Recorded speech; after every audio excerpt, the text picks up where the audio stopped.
Hi, my name is Mark Polton. I'm a buy and hold real estate investor in the greater Charlotte, North Carolina area. I am finishing up on an Airbnb that my wife, she decided to turn my very first rental home into an Airbnb. And I have to agree with the decision, but the work that we had to do on this place was just, it's an inconceivable amount of work. It was complete rehab on the inside and the out. It never ended. But got about 2 days left. I should at least be done with my part. After that, I hand it off to her, and she has to run with this. I have more homes that I need to get to and I need to rehab. So, but I got there one day, and my wife had gotten there a little bit before me. I try to keep the thermostat around 78, which isn't, when we're not there, maybe up to 82. And she said she turned on the air conditioner, and when I got there, I could tell something wasn't right. So, I wasn't feeling cold air flowing. Something was wrong. So I went out to the back. The blower was on the fan. The air handler on the inside was blowing air. So I went out back to look at the outside unit, and it's not on. So I didn't have my multimeter with me, and I got a cheap one, and I need to get a better one. But I went out back and got the checked it, got like my non-contact voltage meter. And at first I didn't think I was actually getting voltage out to the back unit. Turns out it was. But to make a long story short, I started a troubleshooting process on it, because the last thing I want is unreliable HVAC when it's 95, 98 degrees outside, and we're renting out short-term rentals. People just aren't going to understand. Getting somebody out there on a Sunday or July 4th, or it's just not really something that is obtainable. And if it is, it's going to cost you. You could probably replace the unit for what it's going to cost you to get somebody out there to fix it. So I went through a troubleshooting process, and without my multimeter, I can't do a complete troubleshooting process. However, it turns out when I manually engaged the contactor, which is what actually engages the high voltage to the compressor, it turned on, but there was like a little bit of smoke. And so I suspect that there was a bug or an ant or a spider web or something that was kind of messing with the contactor a little bit. And so since that time, I really have been cognizant and really listening and watching the outside air handler unit. Now, I've written down, and I suggest you do this for all your rentals that you have. I have a note in my phone, and I have the serial number and the model number and the make of the air conditioner, the air handler, the hot water heater, the dishwasher, the stove, the microwave, and the refrigerator, and anything else that has a serial number and a model number on it. And I also put links. I find the links to the parts webpage and the manual, and I have them in there in this notepad, so that if I ever have a problem, I can just easily get to it. So I've also started ordering contactors and capacitors, which are the two most common things that prevent an air conditioning unit from functioning properly, to have on hand. However, I had them at my house, but I'm at the Airbnb, so it's not doing me any good that my house is half an hour away that has the parts in case I needed them while I was there. So I decided that I need to bring them. So I brought them the next day, and they're just on top of the hot water heater.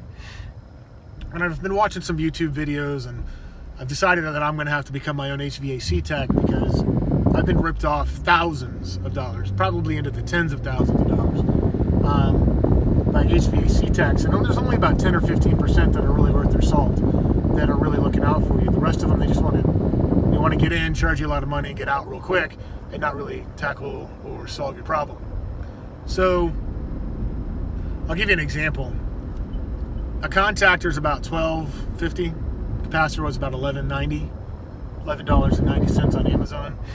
A guy came out to my house. He wanted $365 to replace the contactor and $320 to replace the capacitor. And I was like, no, I'm not going to do that.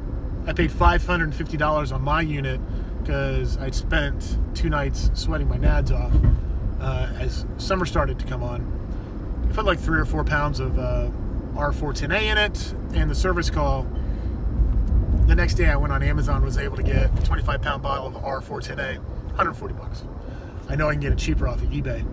Got a set of gauges. I think they cost me $79. I'm going to get, I spent another $120 on a nice Klein multimeter with thermostat, and just it's what I see the pros using on YouTube. Figure if it's good enough for them, it's probably good enough for me. So I figure for that $550, I probably could have bought all the gauges I needed. Hell, I probably could have bought digital gauges with everything I needed, along with all the refrigerant that I'd probably use forever. I just figured, even if I have to put in 10 pounds of refrigerant every year, it's probably 3 or 4 charges, top offs, it's still cheaper than having this guy come out here. And it's certainly cheaper than replacing the unit. So I don't mind doing the work. I don't mind learning it, because I'm tired of getting ripped off too. Anyways, so I started thinking about it more and more and more. And I was like, I'm a big fan of, if it ain't broke, don't fix it. So, if the capacitor works, why fix it? But on the same note, we do a 3-year lease, so we typically have a turnover every 3 to 5 years. I was thinking to myself, why not just eat the $25, replace the contactor, replace the capacitor, and hopefully that'll prevent a service call or an outage, at least for those 2 components, which are the most common 2 components, it seems, that go bad or will cause an outage for, the 3 to 5 years. And then I started thinking about it some more. I'm like, why not replace the anode, the sacrificial anode within the hot water tank as well? Those are your major appliances that, are really important. I hate not having hot water. I hate not having air conditioner. So why not just eat the $50 or whatever it is every 3 to 5 years? Hopefully, even if it just prevents one hot water heater from dying, which I have several spares in my garage, but it's the time, the transport, the pain in the butt, the assembly, the disassembly of getting it all done. It's probably worth it. So we're going to put that on my to-do list every time somebody cycles out of a home. I'm just going to go ahead and replace the contactor or the capacitor, and I'm going to go into the hot water heater and just go ahead and replace that sacrificial anode as well. Need to do it in mine. I haven't done it since I bought the house in 2010, which means the anode is probably gone. But these are things that most people don't do, most people don't know about. I knew about it, I just didn't really know about it, really understand the importance of it. But as I'm getting more and more into this, you got to come up with a system of sustainability. And I believe that, I have a theory, we won't know for a while, I have a theory that, this $50 worth of preventative maintenance could possibly save thousands of dollars in time, labor, and materials going forward. Certainly don't think it can hurt. Anyways, just some ideas that I came up with, something that I'm going to implement going forward. Do you guys, what are your thoughts on it? Do any landlords or any homeowners implement a preventive maintenance schedule similar to this? I'm going to go ahead and do it at my house as well.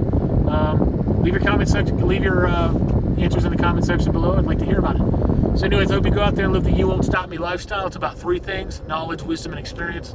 Once you gain those, doesn't matter what happens in your life, you're always going to be able to bounce back, and you're always going to be able to work your way to prosperity. I wish you success.